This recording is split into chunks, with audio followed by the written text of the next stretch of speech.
लातेहार जिले में कोयला खनन तो होता है, लेकिन जिले में पत्थर खदानों की भी भरमार है।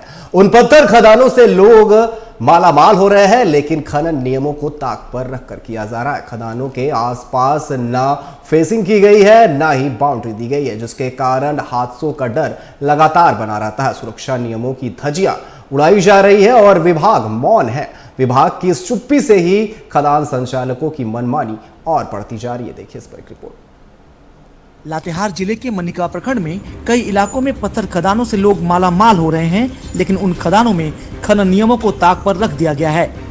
बिजली दाग पंचायत में भी पत्थर खदान संचालक नियमों की धज्जियां उड़ा रहे हैं।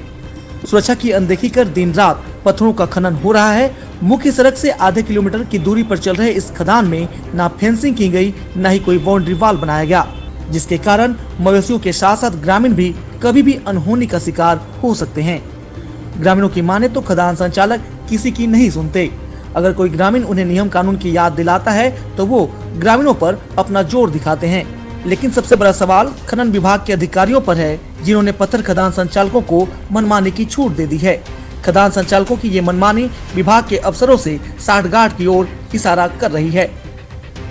आप देख सकते हैं कि यहाँ पर पत्थर का माइंस जो यहाँ पर चल रहा है, एक तरफ सरकार कहती है कि हम अवैध खनन हो या फिर जो माइंस है उसमें सुरक्षा को मापदंड को ध्यान में रखते हुए कई प्रकार की नियम कानून बनाए गए, लेकिन आप देख सकते हैं कि यहाँ पर किसी भी तरह का सुरक्षा का ख्याल नहीं रखा गया। अगर कोई भी व्यक्ति या कोई भी ग्रामीण जनता अगर मवेशी चराते हैं, यहाँ कभी भी बड़ी दुर्घटना हो सकती है।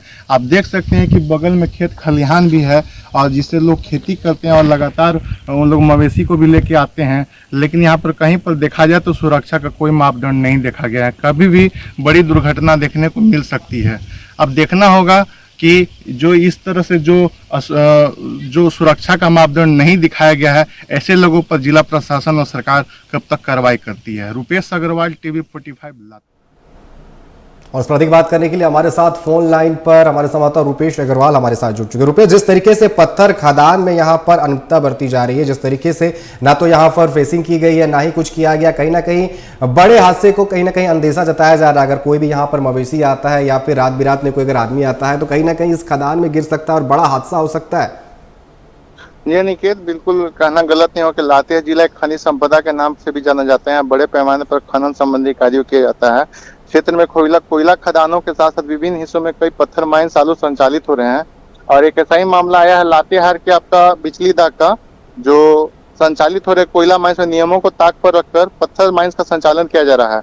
खनिज विभाग के आदेश को नजरअंदाज कर पत्थर माइन संचालकों ने ना ही तार फेंसिंग की और ना ही कई महत्वपूर्ण गाइडलाइन का पालन किया जा रहा है। सबसे बड़ा सवाल है कि इन पत्थर माइंस को लीज खनन विभाग के द्वारा दिया जाता है। खनन विभाग की जिम्मेदारी भी बनती है कि माइंस में सुरक्षा मानकों का भी ख्याल रखा जाए। एक तरफ सरकार सुरक्षा जनमानस की बात करती है, वहीं दूसरी तरफ जो पत्थर माइंस जो चला रहे हैं संचालक, वो पूरी तरह से सुरक्षा का कहीं पर कोई नियम कानून का पालन नहीं कर रहे हैं। दूसरी ओर कभी भी वहाँ बड़ा हादसा देखने को मिल सकता है, चूंकि उसी रास्ते से कई स्कूल के बच्चे भी जाते हैं और वहाँ पर लोग खेत खलिहान में लोग खेती भी करते हैं, और जिससे कभी भी बड़ा हादसा हो सकता है। जरूरत है कि ऐसे संचालकों पर भी कुछ कार्रवाई हो और वहां पर सुरक्षा का। लेकिन रुपेश, खनन विभाग के अधिकारी क्या कर रहे हैं? जब वो उन्होंने ही लीज दिया है, तुम्हें तो पता होगा जिस तरीके से यहाँ पर पूरे खुले में जिस तरीके से कोई फेंसिंग नहीं की गई, कहीं ना कहीं इस पर एक्शन लेना चाहिए।